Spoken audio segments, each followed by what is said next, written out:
रामकृपाल जी, मोदी जी ने हम सीधे संसद चलते हैं। ओम बिरला जी अपनी सीट पे आ चुके हैं। इस वक्त चेयर में स्पीकर ओम बिरला जी मौजूद हैं और प्रधानमंत्री नरेंद्र मोदी भी अब ऐसा लगता है कि किसी भी क्षण बोलना शुरू करेंगे।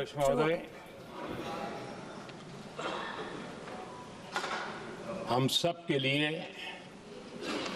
और सभी देशवासियों के लिए, इतना ही नहीं, विश्व के लोकतंत्र प्रेमी नागरिकों के लिए भी हमारे लिए ये बहुत ही गौरव का पल है। बड़े गर्व के साथ लोकतंत्र के उत्सव को मनाने का ये अवसर है।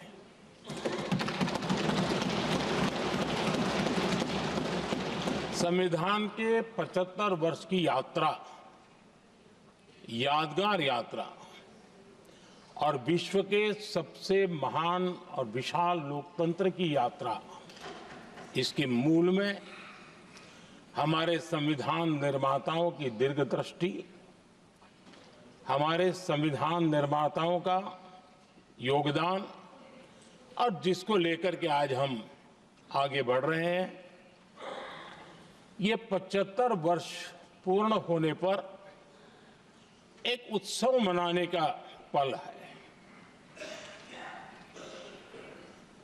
मेरे लिए खुशी की बात है कि संसद भी इस उत्सव में शामिल होकर के अपनी भावनाओं को प्रकट कर रही है। मैं सभी माननीय सांसदों का आभार व्यक्त करता हूं कि जिन्होंने इस उत्सव के अंदर हिस्सा लिया। मैं उन सबका अभिनंदन करता हूं। आदरणीय अध्यक्ष जी, 75 वर्ष की उपलब्धि साधारण नहीं है, असाधारण है। और जब देश आजाद हुआ और उस समय भारत के लिए जो जो संभावनाएं व्यक्त की गई थी, उन सभी संभावनाओं को निरस्त करते हुए, परास्त करते हुए भारत का संविधान हमें यहां तक ले आया है। और इसलिए इस महान उपलब्धि के लिए संविधान निर्माताओं के साथ साथ मैं देश के कोटि कोटि नागरिकों का आदरपूर्वक नमन करता हूं, जिन्होंने इस भावना को, इस नई व्यवस्था को जी करके दिखाया है। संविधान निर्माताओं की जो भावनाएं थी, उसको जीने में पिछले 75 साल भारत का नागरिक हर कसौटी पर खरा उतरा है। और इसलिए भारत का नागरिक सर्वाधिक अभिनंदन का अधिकारी है। आदरणीय सभापति जी, संविधान निर्माता इस बात में बहुत सजग थे। वो ये नहीं मानते थे कि भारत का जन्म 1947 में हुआ है। वो ये नहीं मानते थे कि भारत में लोकतंत्र 1950 से आ रहा है। वे मानते थे यहाँ की महान परंपरा को, महान संस्कृति को, महान विरासत को, हजारों साल की उस यात्रा को, उसके प्रति वो सजग थे। उनको इस बात का पूरा भान था।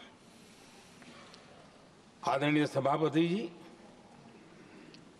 भारत का लोकतंत्र, भारत का गणतांत्रिक अतीत बहुत ही समृद्ध रहा है, विश्व के लिए प्रेरक रहा है। और तभी तो भारत आज मदर ऑफ डेमोक्रेसी के रूप में जाना जाता है। हम सिर्फ विशाल लोकतंत्र है इतना नहीं, हम लोकतंत्र की जननी है। आदरणीय सभापति जी, मैं जब ये कह रहा हूं तो मैं 3 महापुरुषों के कोट इस सदन के सामने प्रस्तुत करना चाहता हूं।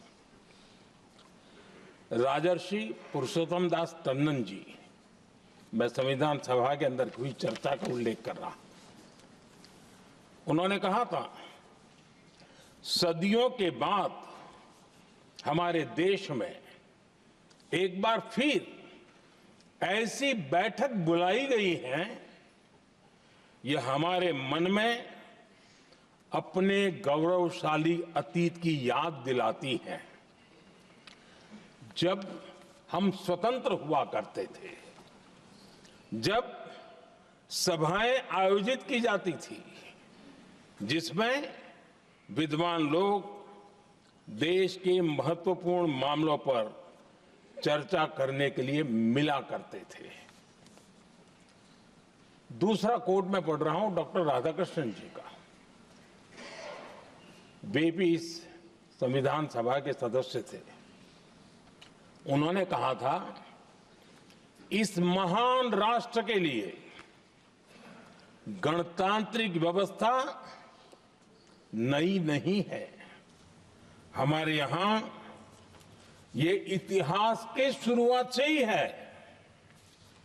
और तीसरा कोट मैं बाबा साहब आम्बेडकर का कह रहा हूं। बाबा साहब आम्बेडकर जी ने कहा था, ऐसा नहीं है कि भारत को पता नहीं था कि लोकतंत्र क्या होता है। एक समय था जब भारत में कई गणतंत्र हुआ करते थे। आदरणीय सभापति जी, हमारे संविधान के निर्माण की प्रक्रिया में हमारी देश की नारी शक्ति ने संविधान को सशक्त करने में बहुत बड़ी भूमिका निभाई थी। संविधान सभा में 15 माननीय महिला सदस्य थी और सक्रिय सदस्य थी।